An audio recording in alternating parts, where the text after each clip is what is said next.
What did you make of that first edition of Africa Energy Week this year, 2025 in Cape Town? Well, it's my first time attending and it's been fantastic. I think the organizers have done a really good job to think through content that's relevant to all stakeholders within the hydrocarbons and extractive sector. Some of the sessions, perhaps ours, was a little bit too short. I think we could have got into a lot more of a discussion, and it would have been fantastic to have Q&A as well. But overall, the energy has been fantastic. How have you found it and how did you find our panel? It was also my first edition of the Africa Energy Week in Cape Town, in beautiful and sunny Cape Town today.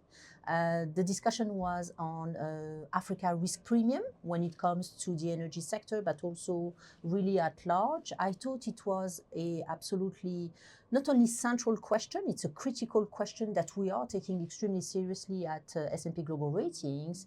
And at the same time, actually, I felt sort of shortchanged in a way because it came on the last day of the agenda of the conference. And I think we should be able actually to bring it up forward next year in 2026.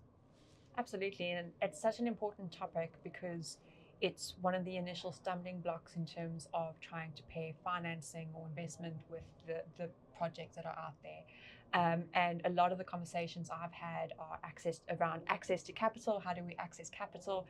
And then vice versa, how do we get into these new frontier markets? And when you're talking about risk, that's really understanding risk is the way to unlock those opportunities. So I agree, if it had come a little bit earlier in the program, I think we'd have a lot more conversations around bridging that gap between the risk and the opportunity. But that being said, what was your main takeaway from the panel? What did you find the sort of really critical point? I think we were certainly complementary in essentially saying that number one, the data is critical to make informed decisions, not only for rating agencies, but also for investors.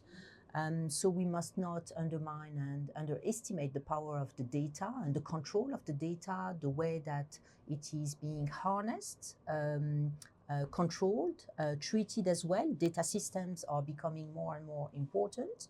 I know that we've been talking this year, or this week rather, about electrification on the continent and data centers to accommodate for AI are absolutely also central to that question of the data. The other aspects that we also touched on is the institutional strength and capacity around projects that are being financed, but also,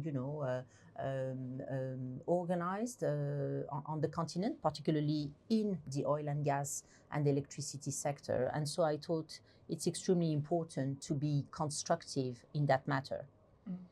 I mean, one of the sort of main themes was the debate between Africa's risk premium. Is it set in reality or is there sort of perception that feeds into it? And I think as a whole, the conversation, we came away with a very balanced view in saying that, yes, there are real risks that need to be accounted for, particularly if we're wanting to benchmark African markets with their Latin American or Asian peers.